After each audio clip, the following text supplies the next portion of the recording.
bohong. Aku hanya memikirkan satu peraturan penting. Kenapa kau lakukan hari ini kalau kau bisa melakukannya besok? Hahaha. Few moments later.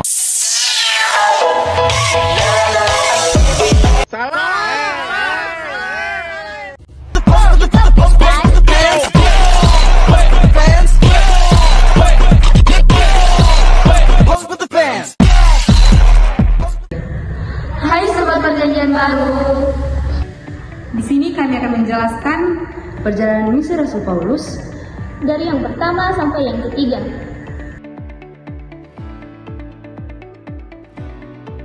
Wilayah-wilayah yang dilalui Rasul Paulus dalam misinya seperti berikut. Dari Antioquia di Syria ke Saluki dengan kapal ke Salamis di Siprus. Dari Salamis ke Paphos dan nama Saulus berubah menjadi Paulus. Dari Paphos di Siprus ke Perga di Pamfilia, dan dari Perga ke Pisidia Antioquia, dan Rasul Paulus mengajar di Pisidia Antioquia. Dari Antioquia ke Ikonium, dan orang-orang yang percaya di Ikonium. Dari Ikonium ke Listra, di mana orang-orang Yahudi dan pemimpin setempat berusaha menyiksa Rasul Paulus, dan Barnabas dilempar batu.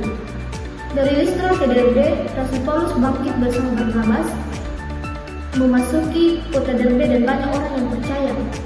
Rasul Paulus bersama Barnabas kembali lewat Listra, Ikonium dan Antioquia ke Perge dan mendirikan beberapa gereja. Dari Perge ke Antioquia, di sini Rasul Paulus memberitakan Injil Kristus dan lalu pergi ke Atalia di pantai. Dan dari Atalia ke Antioquia di Syria merupakan titik-titik terakhir dan mereka berlayar ke Antioquia karena dari sinilah mereka memulai pekerjaan Tuhan dan dimulai mereka menyelesaikan dan banyak orang yang percaya kepada Tuhan. Dan setibanya mereka di Antioquia di Syria, mereka mengumpulkan orang-orang percaya dan boleh bersaksi dan bagaimana Tuhan menolong mereka dan kemudian tinggal bersama-sama orang percaya atau murid-murid Kristus Yesus. Demikianlah perjalanan pertama Rasul Paulus.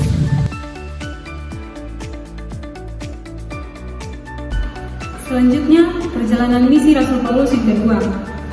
Dari Antioquia ke Listra, Silas dan Rasul Paulus meninggalkan Antioquia, dan di mana Timotius bergabung dengan Rasul Paulus dan Silas di Listra.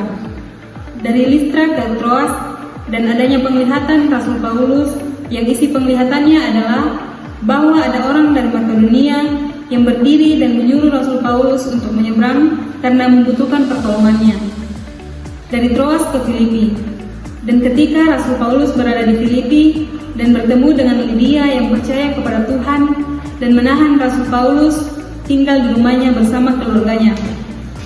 Dari Filipi ke Tesalonika. Terjadinya keributan di Tesalonika di mana ada orang Yahudi menjadi iri hati dan mengepung rumah Yason untuk menangkap Rasul Paulus untuk disidangkan di pengadilan rakyat. Dari Tesalonika ke Berea. Dan dijelaskan di sana banyak orang-orang Berea yang percaya kepada Tuhan Yesus. Dari Berea ke Athena, ketika Rasul Paulus menantikan teman-teman sepelayanannya, yakni Silas dan Timotius, maka hati Rasul Paulus sangat sedih karena di Athena penuh dengan patung-patung penyembahan berhala. Dari Athena ke Korintus, terjadilah juga keributan antara orang Yahudi menyerbu Sostones, kepala rumah ibadah, lalu memukulinya di depan pengadilan. Tetapi hakim bernama Galio tidak menghiraukan. Dan dari Korintus ke Efesus, di mana Aquila dan Priscilla menyertai Paulus, menyertai dalam berlayar. Dan kemudian sampailah mereka di Efesus, dan Rasul Paulus meninggalkan Priscilla dan Aquila di Efesus. Dan Rasul Paulus berdiri masuk ke dalam rumah ibadah dan berbicara dengan orang-orang Yahudi. Selanjutnya, dari Efesus ke Yerusalem. Rasul Paulus bertolak dari Efesus ke Kaisarea dan ia berlayar menuju dan kemudian ke Yerusalem. Dan dari Yerusalem ke Antioquia. Dan setelah sampai di darat, ia memberi salam kepada jemaat yang percaya kepada Tuhan, yang adalah hasil pelayanan karena Rasul Paulus sangat mencintai jiwa-jiwa dan mengasihi Tuhan dan menghargai panggilan dari Tuhan. Demikianlah perjalanan Rasul Paulus yang kedua.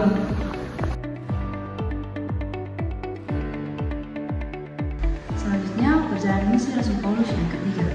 Dalam perjalanannya ke Efesus, Rasul Paulus menjelajahi wilayah atau seluruh tanah Galatia dan Frigia untuk menemukan hati orang percaya kepada Tuhan Yesus atau murid-murid Rasul Paulus. Rasul Paulus memulai perjalanan misinya ke Apolos di Efesus. Ada seorang yang bernama Apolos yang percaya kepada Tuhan Yesus dan ia juga berani berbicara kepada orang-orang Yahudi bahwa Yesus adalah Mesias yang dijanjikan oleh Allah. Dari Galatia lewat Frigia ke Efesus oleh Rasul Paulus untuk bertemu dengan beberapa orang murid yang percaya kepada Tuhan Yesus. Dan terjadi juga pembakaran kitab-kitab sihir dan makin banyak orang percaya karena firman Allah berkuasa. Dan kemudian Yuliana masih berkuasa di Efesus, di mana orang Yahudi yang belum percaya maupun yang sudah percaya menjadi hura-hara selama 2 jam. Dari Efesus, Paulus lewat Makedonia ke Korintus, dan di Korintus ada komplotan atau orang yang akan melawan Rasul Paulus untuk dibunuh, tetapi Rasul Paulus memutuskan untuk kembali ke Makedonia. Rasul Paulus dalam pelayanannya di Korintus lewat Makedonia ke Troas, dan ketika berada di Troas dan ada peristiwa yang mengejutkan ketika Rasul Paulus berkhotbah, ada seorang yang bernama Etikus jatuh dari jendela. Rasul Paulus dalam misi pelayanannya ke Troas ke Miletus, dan ketika dalam pelayanannya di Miletus ia berpisah dengan para penatua yang ada di Efesus.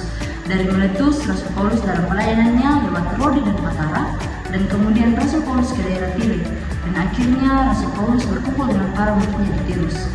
Dari Tirus ke Kasaria ke Yerusalem, dan dari Kasaria Agabus mengikat tangannya sendiri dan kakinya dengan ikat pinggang Rasul Paulus dan semua pelayan Rasul Paulus di Tirus dan Siprus, dan kemudian Rasul Paulus melanjutkan perjalanannya ke Yerusalem dan bertemu dengan Rasul Yakobus.